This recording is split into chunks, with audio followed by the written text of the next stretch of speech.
Bago tayo maglagay ng kung ano-ano sa ating aquarium, syempre kailangan muna nating i-disinfect. Ginagawa ko ito sa pamamagitan ng pagbubuhos lang na mainit na tubig.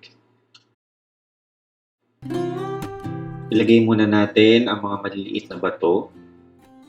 Kung mapapansin ninyo, medyo umuusok-usok pa yan kasi nga kadi-disinfect ko lang. So gagamit naman tayo ng driftwood pati mga garden rocks para gumawa ng taguan ng ating mga crayfish.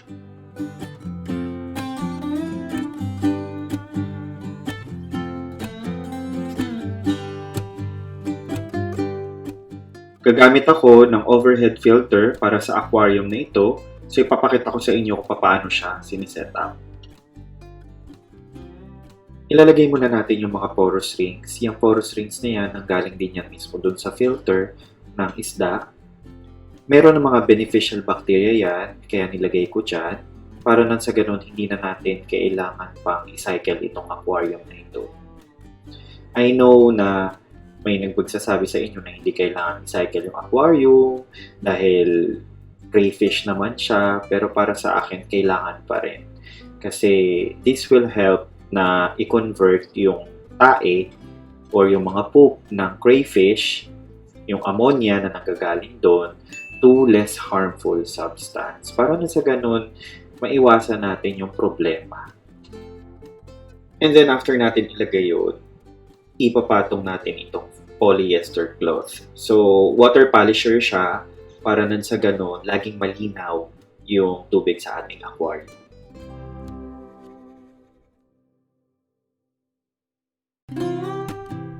Sasalina natin siya ng dechlorinated na tubig.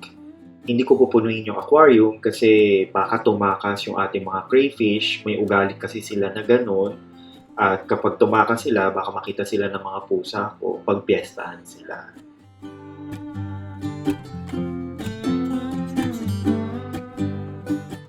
Lalagyan na rin natin ito ng mga halaman. Gagamit ako ng Aris at saka ng Java Fern. Kasi sturdy itong mga plants na to, sana hindi siya kainin ng ating mga crayfish. It's time na para ilagay natin ang ating mga crayfish sa kanilang bagong bahay.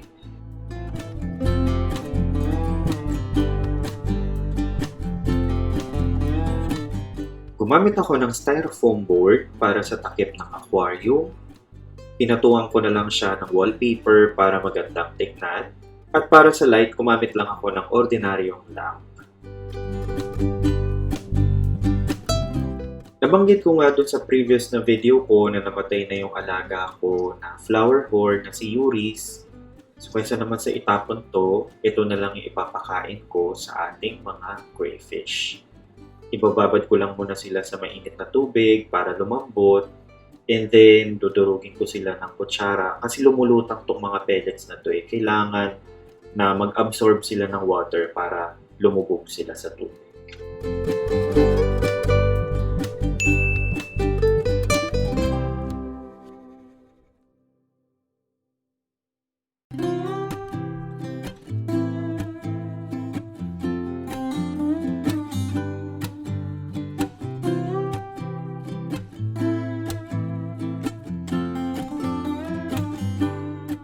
Bukod dito, pwede rin silang pakainin ng carrots. Ayan, kung makikita ninyo, naglagay ako ng carrots dyan. Inuunti-unti na nila yan. Pero para maiba naman, nag-introduce ako ng ibang food.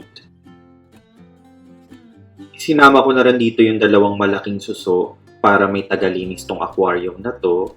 May tagakain ng mga tira-tirang pagkain, tagalinis din ng salamin ng aquarium. Kaya naman pala matagal nagtago yung isang crayfish, yung pala nagpalit na siya ng kanyang shell. So ang molting kasi ay part ng growing up ng mga crayfish. After 3 days, napansin ko na yung isang crayfish naman na nagpalit ng kanyang shell.